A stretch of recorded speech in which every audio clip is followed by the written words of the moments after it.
Ito na yung pag-usapan natin. Merong nagkamali at walang ginawa. Kaya nakulong si Duterte sa ICC. Okay? Balikan natin ang mga nakaraan at dahilan. Bakit nakulong si Duterte? Dahil sa kanyang Operation Tokhang. Maraming biktima. Ang mga biktimang Pilipino, inosenteng mamamayan, walang kalaban-laban, tinukhang. Okay? Nawala ang kailang buhay. Human rights violation, paglabag sa karapatang pantao. Nagreklamo ang mga Pilipinong biktima sa ICC. Kasi doon lang talaga dapat litisin po yan. Dahil dito, mahina ang justice system. Pangalawa, nakaupo si Duterte ng panahon yon. Hindi pwedeng kasuhan. Yan po yung sinasabi ng ating saligang batas. Ang nakaupong presidente hindi pwedeng kasuhan dito sa ating local court. Pero dahil merong International Criminal Court noong mga panahon yon, member tayo. 2017, member pa tayo ng ICC. Kaya nag-file sila ng mga kaso against Duterte, Bato at iba pa. Pero ito yung dahilan. Merong nagkamali at walang ginawa. Ito yun. Huwag kayo magagalit. Kasi alam nyo, sa bawat pamilya, magkakaibigan, lalo na sa gobyerno, ang unang-unang magmamalasakit, ang unang-unang dapat magpapalaala ay ang pamilya. Lahat tayo may pamilya, alam natin yan. Pag yung isang membro ng ating pamilya, sa tingin natin mali ang ginagawa, tayong membro ng pamilya ang unang magpalaala. Kuya, ate, daddy, mami, mali ang ginagawa mo. Iwasan mo yan. Karapatan natin yung obligasyon natin bilang membro ng pamilya. Yung bang pamilya ni Duterte, ginawa ba yun? Kasi alam yung ganito, yun pong tukhang human rights violation, pagpatay sa mga inosenteng sibilyan ng walang kalaban-laban, bawal yun sa batas. Wala tayong death penalty. Ang pagtukhang sa inosenteng mamamayan, yan ay bawal. Meron bang membro ng pamilya na nagsabi kay Duterte, Daddy, bawal yan. Daddy, iwasan mo yan. Human rights violation yan. Ikaw, Sara Duterte, abogada ka. Alam mo kung anong batas. Ikaw, Congressman Pulong Duterte, ikaw ay congressman, alam mo rin yung batas. Ikaw, Basti Duterte, mayor ka ng Davao City, alam mo rin yung batas. Sinabihan ba ninyo ang inyong ama na huwag gawin ang tukhang dahil lalabag yan sa karapatang pantao? Nagtatanong lang ako. Kasi kung kayo po ay nagsalita at inyong tinutulan at sinabi nyo sa inyong ama, mali ang ginagawa, hindi yan kakasuhan, hindi yan makukulong ngayon. Di ba? Kasi kaya kung tinatanong, wala naman pong lumabas na mga balita sa loob ng 6 na taon ni Duterte sa Malacanang na ni isa sa kanyang pamilya ang nagpaalaala sa kay Duterte na huwag gawin dahil labag sa karapatang pantao ang Operation Tokhang. Katok, sabay putok. Sabay Tokhang. Yun po yun. Okay? Nakuha nyo? Meron ba kayong mga nanonood, Luzon, Visayas, Mindanao, kayong mga Duterte supporters, kayong lahat, mga Marcos loyalists, Marcos supporters, at tayong lahat. Kasi kaya ko itinatanong ito at tinatrapik kasi hindi ko ito narinig. Wala pong kumontra, walang nagpalaala kay Duterte na mali yung kanyang ginagawa. At ang masakit dito, nagpapalakpakan pa yung mga Pilipino. Ang mga Pilipino, pag nagmumura si Duterte ng panahong yun at nambabastos sa kababaihan at nag-uutos ng pagpatay sa kung sino-sino dyan, palakpakan pa kayo. Tuwan-tuwa pa kayo. Kayo ang nagkamali. Bakit nyo sinuportahan ang mali? Okay? Ito, pumunta tayo sa loob ng gobyerno. Merong Solicitor General, abogado ng gobyerno. Merong Justice Secretary ng panahon yon. Merong Chief Legal Counsel. Lahat yan mga abogado. Justice Secretary, Chief Legal Counsel, Solicitor General, abogado ng gobyerno. Mga abogado yan. At yung marami pang abogadong nakapaligid sa kanya. Sinaway ba nyo? Pinagsabihan ba nyo? Ipinalaala ba nyo kay Duterte na, Mr. President, bawal po yan. Human rights violation yan. Delikado po yan. Pwede po kayong makasuhan, pwede tayo managot yan pagkatapos ng ating kapangyarihang ito. Dahil temporary lang ang pagiging Pangulo. May nagsabi bang ganon? Wala. Lahat kayo tuwang-tuwa sa ginagawa ni Duterte. Lahat kayo takot kay Duterte. Kaya kahit na paglabag sa batas, wala kayong ginawang paalaala, pagkontra, at kung ano pa. Para hindi nangyari po yung pagkawala ng sinasabing 20 hanggang 30,000 na mga natukhang na biktima ng paglabag sa karapatang pantao. Di ba? Wala eh. Inuulit ko, pag nagsasalita si Duterte sa harap ng OFW, palakpakan pa kayo. Sa lahat to dito, pag nag-i-interview at nagmumura at nag-uutos ng pagpatay, tuwan-tuwa pa kayo. Bilib na bilib kayo. Ha? Ay ang batas ay batas. Ang presidente at lahat nasa gobyerno, temporary lang. Merong immunity pag nakaupo sa kapangyarihan. Pagkatapos nito, wala na. Eh, paano yung biktima? May karapatan ng magreklamo. So, yan po yung aking tingin dito. Merong nagkamali at walang ginawa, may pagkukulang ang kanyang pamilya, kayong mga supporters niya, yung mga abogado na kapaligid sa kanya, hindi kayo nagmalasakit sa buhay ng mga Pilipino at kay Pangulong Duterte. At ang isa pa po sa dapat sisihin, Sir Mike, dagdagan ko lang po ay itong si Amy Marcos. Kasi maaring baka ito pong mga anak ay hindi po talaga nabibigyan ng pagkakataon na masaway ang kanilang ama, or baka sila po ay nangangamba na magalit sa kanilang ama kung kanilang sasawayin. 'Di ba? Meron pong isang Amy Marcos na malapit noon kay Digong na pwedeng magpaalala sa kung ano ang mga nangyayari at paalalahanan si Digong na masyado ng kumbaga ginalingan, masyado nang tinindihan ang Oplan Tokhang, 'di ba? Actually, yun ay isang obligasyon sana ni Amy Marcos noong siya ay senador. Senadora siya at presidente si Digong. Kaya lang hindi nga po ito ginawa ni Amy Marcos na sawayin si Digong, bagkus di ba nga hangang-hanga pa nga siya sa mga ginagawa nito. At magpasa hanggang ngayon ay nakita ko merong litrato si Amy Marcos, yung lulong. Galit ako kay lulong. Sa parang ganun itong si Amy naman parang lulong na lulong din sa pagmamahal, paghanga at pakikisama sa mga Duterte at pagtanaw na rin ng utang na loob, 'di ba? Parang siya yung lulong Dahil nga po sa ginagawa niya na pagkalaban sa ating Pangulong Bongbong Marcos na kanyang kapatid. Ngayon po, panoorin po ninyo itong video na ito habang pine-play natin ay magbigay po tayo ng reaction diyan sa video pe-play natin. So, ito po yung video nitong si Amy Marcos na kung saan ay pinapakasuhan niya na po yung mga tao na nagtulong-tulong para po maisuko sa Interpol para madala po sa ICC si Digong. Ito po yun. Thirdly, if we are saying that there appears to be political motivation, there appears to be a concerted cover-up.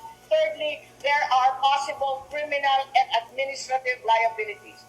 Hence, we are inclined to recommend to the Ombudsman the investigation of the DOJ for the violation of anti-graft and corrupt practices, for sanctioning an invalid administrative arrest against the President in contravention of the Yuan Wenle Supreme Court case in 2023, usurpation of judicial functions, grave misconduct, and conduct prejudicial to the best interest of public service.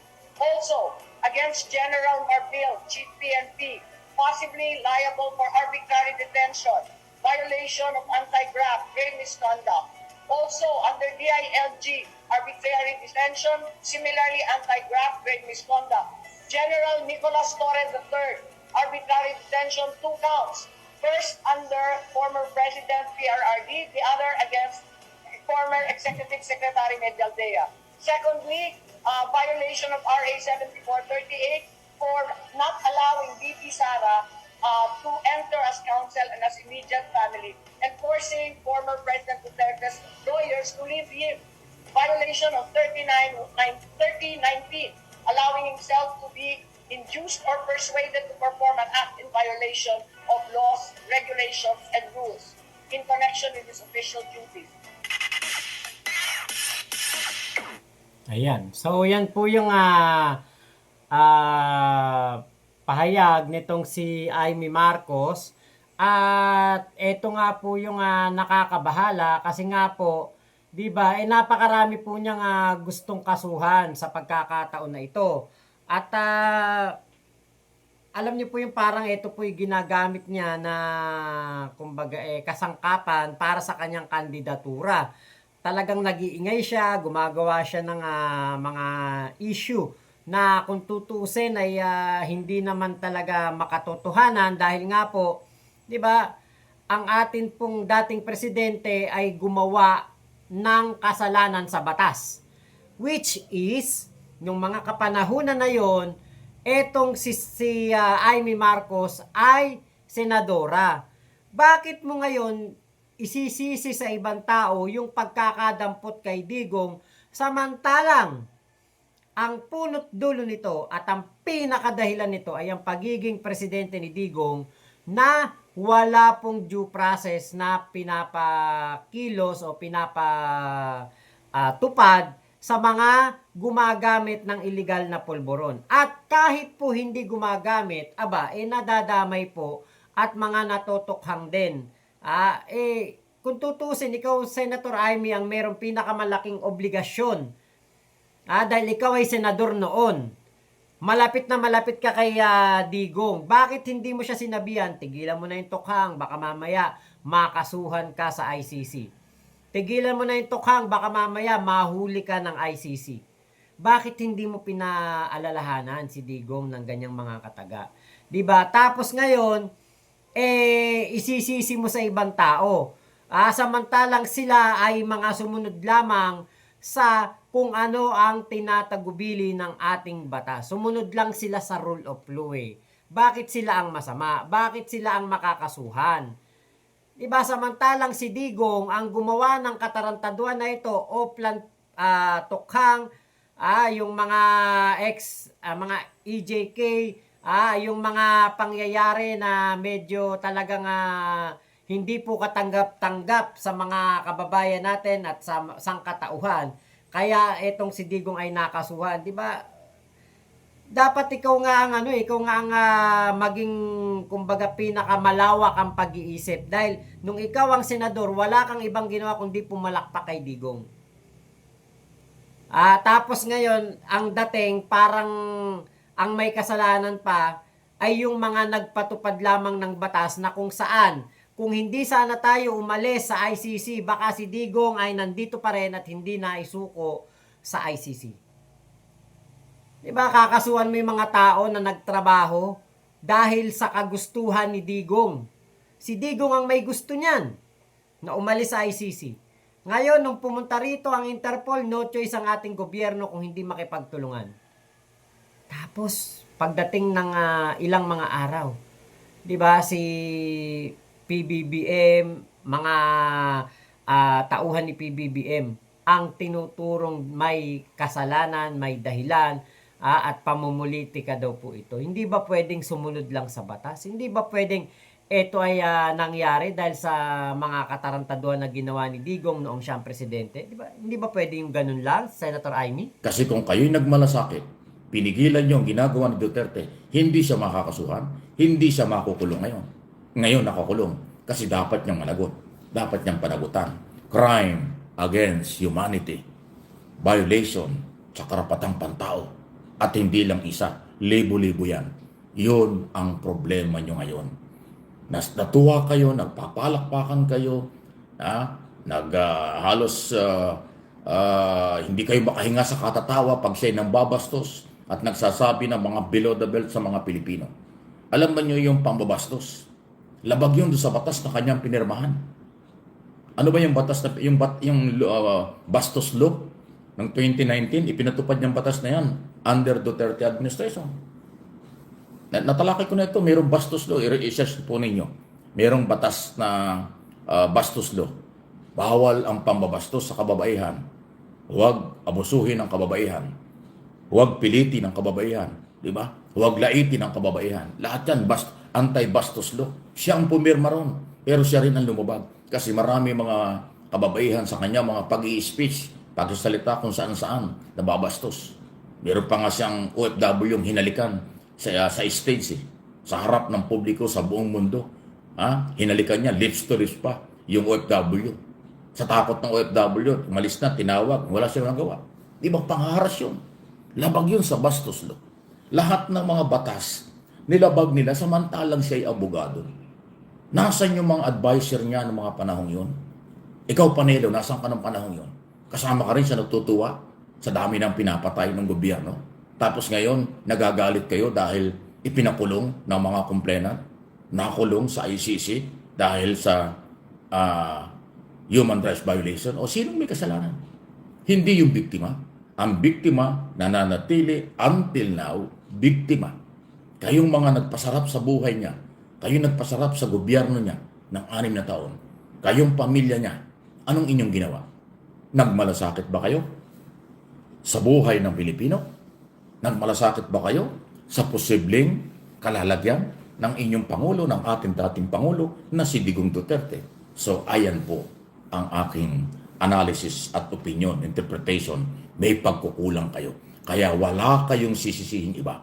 Yung mga sarili nyo na malapit kay Duterte, na kumonsinte sa kanyang ginagawa, kayo yun may kasalanan. Kayo yun may pagkukulang. Kaya nakulong si Duterte. Walang kasalanan ang Marcos administration. Walang kasalanan ang kasalukuyang gobyerno kung bakit nakulong si Duterte. Ang gobyerno ay sumunod lang sa batas. May warrant of arrest, kaya sa inaresto. Mayroong Republic Act 9851, obligasyon, i-turn over sa ICC, si Duterte. Yan ang ginawa ng Marcos administration. Noong panahong nagtutukhang-tukhang kayo, si Pangulong Marcos, BBM lang yon. Temporaring mamamayang Pilipino o pansamantalang mamamayang Pilipino o pangkaraniwang mamamayang Pilipino. Bongbong Marcos lang siya noon. Wala sa poder ng kapangyarihan mula 2016 hanggang 2022. Naging presidente siya, ngayong 2022, ipinatupad ang batas. Rule of law ang gusto niya. Kaya ang kanyang ginawa naaayon sa batas. Wala siyang kasalanan bakit nakulong si Duterte. May complainant, may kaso, at merong nagkonsente, nagpabaya sa maling ginagawa. So inuulit ko, meron ba kayong natatandaan sa kanyang first family, sa kanyang buong pamilya na naghayag ng pagkontra, pagtutol sa Tokhang operation? Wala. Kayong mga taga-supporters niya, mga DDS sa buong mundo, kumontra ba kayo? Hindi. Nagpapalakpakan pa kayo. Tuwang-tuwa kayo pag minamamatay. Pag nambabastos ang dating Pangulo, palakpakan pa kayo. Halos maihi kayo, pasintabi na sa katatawa kahit yung mga kababaihan. Kayo ngayon ang may problema. Hindi ang gobyernong ito. Huwag niyong sisihin ang nagpapatupad ng batas. Sa ngayon, kasi ayaw ng gobyernong ito lumabag sa karapatang pantao. Kaya nga rule of law. Pag may issue, imbestigahan. Pag may ebidensya, kasuhan. Then korte ang magpaparusa. Ang batas ang magpaparusa. Yan ang rule of law. Okay? Hindi kasi kayo sanay sa rule of law. Nasanay kayo sa kabastusan, karahasan, tokhang. Tuwan-tuwa kayo noon. Tapos na ang kapangyarihan. Mananagot na kayo ngayon. Yan po ang totoo. Real talk tayo ngayong umaga. Paki-like po ninyo, paki-share po ninyo. Yun lang mga DDS ang hindi makakaintindi nito. Yung mga sarado ang isip, huwag natin pilitin. Yung mga troll at basher, yan ay kampo galing sa kanila. Ang matitinong Pilipino, Marcos loyalists, Marcos supporters, independent, silent majority, at maraming Pilipino sa buong mundo. Sure, naiintindihan ang paliwanag ko. Kasi alam nila, wala talagang kumontra. Sa sobrang takot o kung ano man, ikinatuwa pa nila. Paano ngayon yan? Ayan ang sitwasyon ngayon. Okay? Diba, kasi dito po sa mga partner, tingin ko, wala po talagang magagawa. Ito nga si, katulad niyan, si Hanilet, walang magagawa. Talagang kung ano yung gusto ni Digong, yun na masusunod. Ngayon, sa mga anak, tingin ko, yung dalawang lalaki, wala pong magagawa. Tanging si Sara Duterte lamang ang makakapagpayo sa kanyang ama. At makakapagsabi na tama na, baka ikay makasuhan, baka ikay pagbayarin sa iyong mga kasalanan kapag hindi ka na presidente, or pwede rin na sabihin na yung utos mo ay nagdudulot ng masamang pangyayari sa ating bansa dahil yung mga pulis mo dinadamay na kahit walang kinalaman sa pulburon ng isang tao at tinotokhang, 'di ba? Kahit na mga inosente, kahit nga mga mga kabataan 'di ba, nadadamay.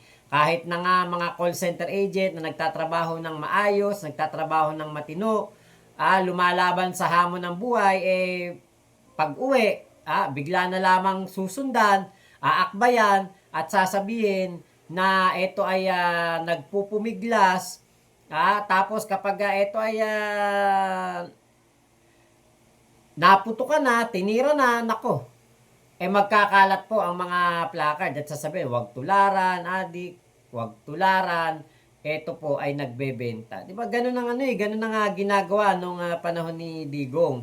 So, ang dami pong mga pagkakataon na pwede pong sawayin ng kanyang pamilya si Digong. Napakaraming pagkakataon. Pwede siyang sawayin. Kaya lang nga po, nalunod po sa isang basong tubig sa kanyang pagiging presidente itong si Digong. Kaya po ang nangyari, 'di ba, ngayon ay walang ibang dapat sisihin dito kundi si Digong at ang mga nakapaligid sa kanya like Amy Marcos and Sara Duterte. Tapos ngayon ang dating pa parang si PBBM pa ang may kasalanan dahil nang dumating na ang warrant of arrest netong si Digong mula sa ICC, si PBBM ang nasisisi. Sino ba ang gumawa ng krimen? Sino ba ang nag-utos?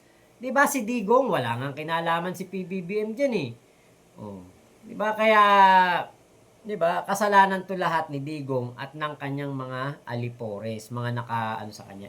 Pinaka may dapat na sitahin dito ay si Amy Marcos. Bakit nung panahon ni Digong hindi ka nagpasagawa ng Senate hearing? Bakit hindi ka kumilos para makausap si Digong at sabihin na tama na, napakarami na, 30,000 na, tama na yung ginawa mo, 'di ba? Bakit hindi niyo sinabihan? Senator Amy, bakit po hinayaan niyo lang si Digong na gawin yung mga ganung bagay? Tapos ngayon na makukulong siya, nakakulong na nga pala. Kayo po ay mga kontra ng kontra at turo ng turo sa mga tao na nagtrabaho lamang at sumunod lamang sa rule of law.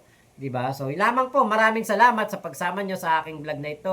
Sir Mike Abe, thank you po sa inyong live video na ating reaction na napakaganda ng ating napanood dito at ako po'y ginanahan na mag-reaction. Thank you Sir Mike Abe. Salamat din po sa ating mga tropa pips at mga manonood natin ngayon sa araw na ito. Ingat po kayo, Mama Chup Chup, love you. God bless us all, Pilipinas. God first.